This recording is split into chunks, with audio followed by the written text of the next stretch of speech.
This is Chip Cod Roach, and I got my little guest here. Skip wanted to join in on the Roddy Piper action since he is the mouth of the house lately. So I figured since the Ultimate Warrior got close to 90, maybe it did get 90 views, and not a lot of clips, so I figured let's try this. Only we have to be stricter with the clips because for some reason WWE is a Nazi company. So I will review this little documentary on Roddy Piper because it is interesting. So I will do that right after this.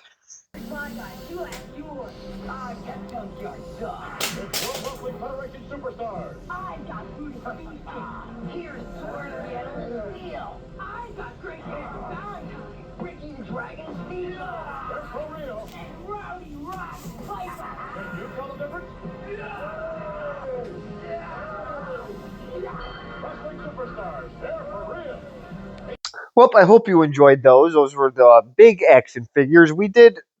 I just remembered somebody told me it was brought to my attention that we did do a wrestling figure commercial and it got cut. So let's hope that these big action figures do not. These were going for big money, not so much anymore. I think these were, I forgot how big they actually were. I think they were maybe 10 or 11 inches. And you couldn't really do any moves with them, but at least they didn't break. I didn't really have any. So, moving on from this commercial, so I have decided to do the documentary on Roddy Piper. And why did I pick this up? I honestly don't really know. I watched him in the early 90s, but unfortunately, all his really good stuff was in the 80s and 90s. And the stuff that he said he really could not get away with today because, let's face it, the WWE isn't exactly very entertaining. And when they do talk, it's a bunch of low life garbage. So I will actually get right into it now, and I will already show the first clip. Since this is a documentary, I want to show you what it is actually about because when I do buy these, I want to make sure it's about their early life and onto their later stuff instead of just matches, or some of it could not be interesting at all. So I will show you the first clip in just a second. So, so this is what would get the attention of the McMahons would be something outlandish like this. So he did get the promoter mad with he did something with a donkey on and it was on Mexican TV. So he had to apologize. So then he decided to do the Mexican national anthem on the bagpipes, and obviously he did La Cucaracha instead, and that got, I guess, the Mexican fans incredibly upset. So they were throwing chairs at him, and of course, yes, this would get the attention of the McMahons. Now they didn't really bring him in yet, but he's going with the AWA, maybe I think maybe the NWA as well. So he's still traveling around a little bit, but eventually he will land in the WWE, and then of course they take over the territories. So the next clip I will do, it's him and Greg, the very boring Valentine. So I just wanted to show this clip because I want to make fun of Greg the Hammer Valentine. I thought he was probably one of the most boring people that ever got into the wrestling business. So I will show that clip in just a second, and we get to see his little blank stare with his really cheesy blonde hairdo. So I will show that clip in just a second.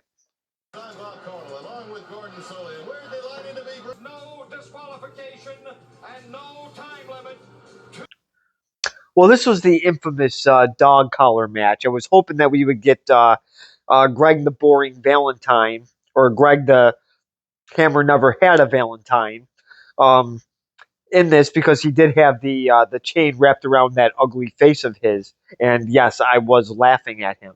So, and like I said, the only reason why I showed this clip is just so I can laugh at him. So, but it was a very interesting match because this did sort of put Starrcade over the top. So this was one of the bigger events that they had at this time. So now we're getting into Piper going into WWF, that of course later came WWE.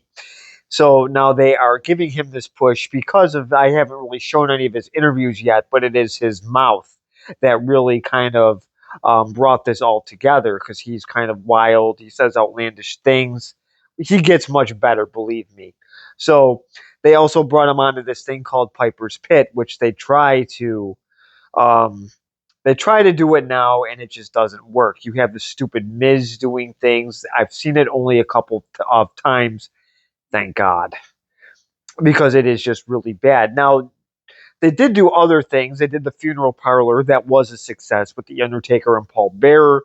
They did the Snake Pit with Jake Roberts, that was kind of cool. But for the most part, the copycats in today's wrestling is just really, really bad. So I will show the first segment of Piper's Pit.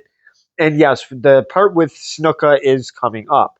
And that makes me laugh every time, especially now, hearing of what a interesting person Snuka actually was.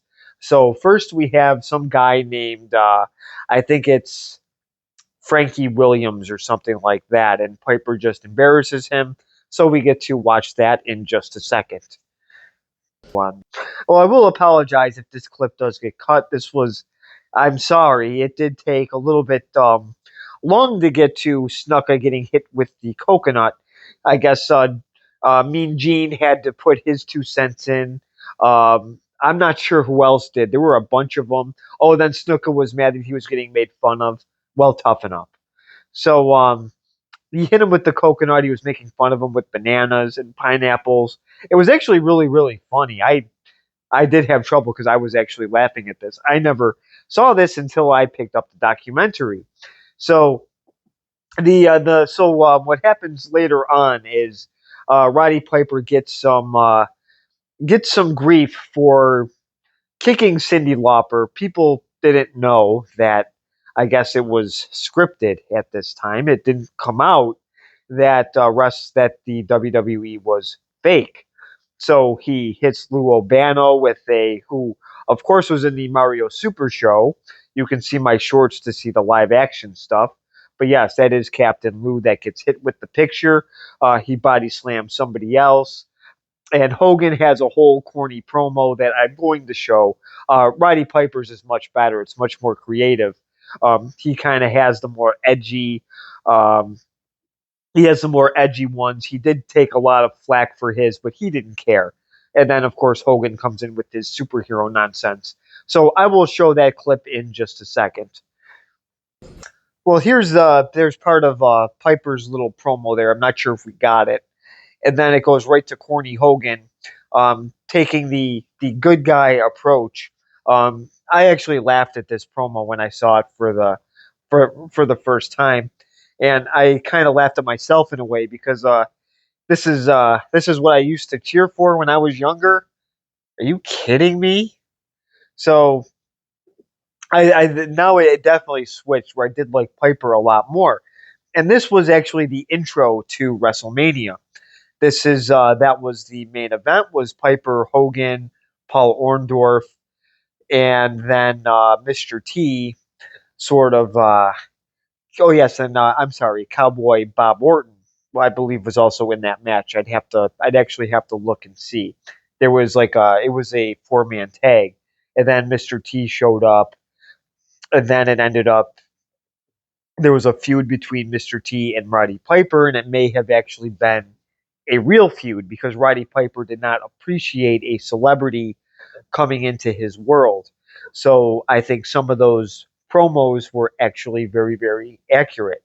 So I will show some of the backlash at Mr. T, and I will show those clips in just a second.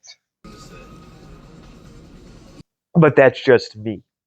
So it's not a race thing. It's just personally, I just don't really like Mr. T. I thought he was kind of annoying with his pity the fool. So I didn't really have a problem with his haircut. It's just the stuff he said I just thought was stupid, and I didn't like the A Team on top of that. So he just sort of, but he does have a point. He just goes into this wrestling world, and all of a sudden he gets a match when you're really these guys wanted people to work for it. David Arquette had the same problem in WCW. They didn't understand how a celebrity would come in and win a title, let alone Mr. T here just having a boxing match with Roddy Piper.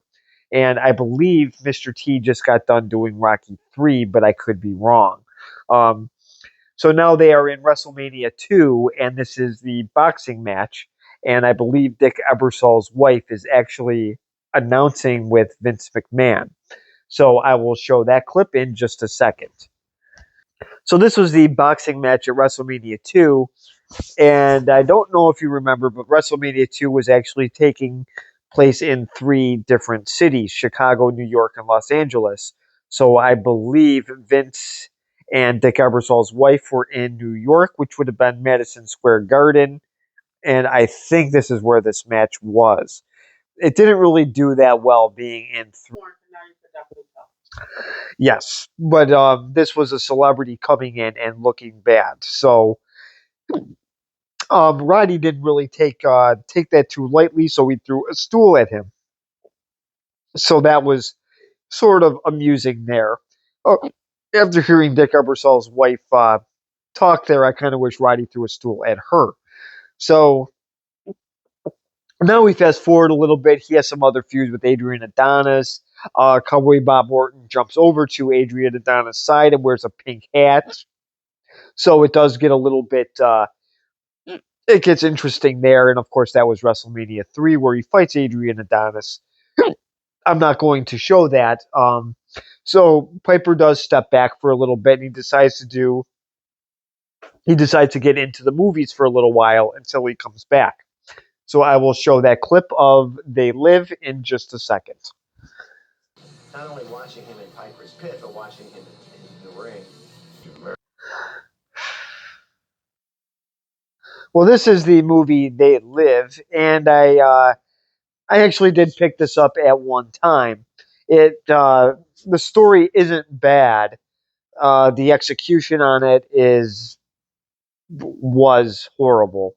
So unfortunately, it's not one. If you want to watch it, I guess for just a curiosity factor, go right ahead.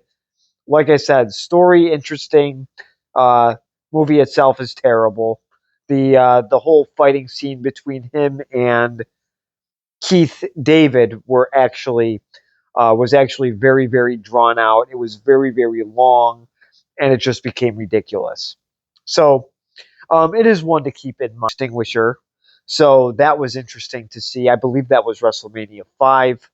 I don't think he was in WrestleMania 6 or 7 for that matter.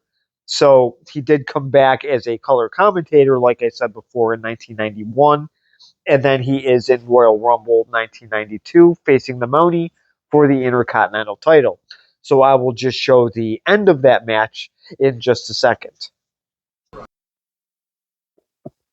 So now I do remember watching this. I don't remember how I watched this because I did not have cable for pay-per-view. We must have either rented it or um yeah, I don't remember. Anyways, so I may have even watched it at a friend's house for all I know. So this was a little bit shocking to me that he did beat the Mountie for the Intercontinental Championship. And this was back in the 90s, so they had these weird little gimmicks going on where they had the Mountie, they had the big boss man who was also a police officer. So a lot of goofy gimmicks, but very entertaining at the time. So I was happy that Roddy Piper did win the Intercontinental Championship belt. And of course, at this time, I didn't realize that I knew it was fake, but I didn't realize that there was a script behind it. So he does go on to face Bret Hart at WrestleMania 8, and he's obviously a aging star at this time. So he does lose a title to Bret Hart at WrestleMania 8, and he was in WrestleMania 6. He had a feud with Bad News Brown, and that is the famous match of where he actually painted himself half black. So he was half white, half black, and somebody stole the solution to take the black off, and he couldn't. So he had to go to the airport with black face paint on his face and body, for that matter. And I think he had to go through customs because I think WrestleMania 6 was in Yes, it was in Toronto. So he had to go through customs with a black hand. So that was interesting. So the next clip, we go to WrestleMania 12, where he had the famous match with Goldust, who was a weird character at this time. He was had a little crush on Roddy Piper. Of course, it was part of the act. So and it was weird, but it did make people laugh at the same time. So this was the backlot brawl. So I will show that clip in just a second. Well, here is the little backlot scene here. So I guess they wanted to do like an OJ Simpson kind of chase, and this is typical of Vince McMahon to do something like this because this is what he does. He gets his storyline sometimes from the news. He did the same thing with the Gulf War.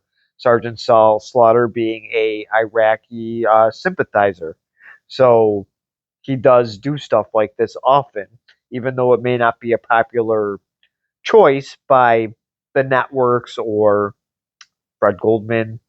So, well, would you like it? Well, probably not. I'm just saying. Some people did have a problem with some of the stuff he did, but that's what made Vince Vince. No publicity is bad publicity in his mind. So, unless if he loses his own company. Well, that's all bad. Well, then it's yeah. The last Vince McMahon documentary may not have been Vince at his finest. Anyways, this is the famous clip in just a second. 80s and early 90s, he was the greatest of all time. Well, this is the Hall of Fame here, which he did. Obviously, this was well deserved since there are some interesting characters in the WWE Hall of Fame. Ones that I do like. I just didn't. I just thought Hall of Fame was for really great performers. Coco Beware is in there. The Big Boss Man's in there, and I liked them, but I thought it would be for really great performers. And Roddy Piper definitely does deserve that since he was sort of responsible for WrestleMania 1. So, so moving on. So what would I grade this documentary? This was a diamond in the rough because I paid $5 for this, and I probably would have paid 10.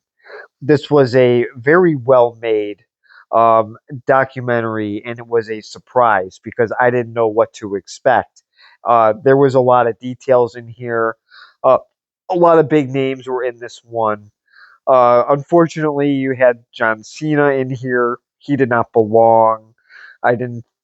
He didn't. He didn't watch Roddy Piper in the 80s. I don't want to hear that he did. I know he didn't. The big bowl of Fruity Pebbles did not watch. He-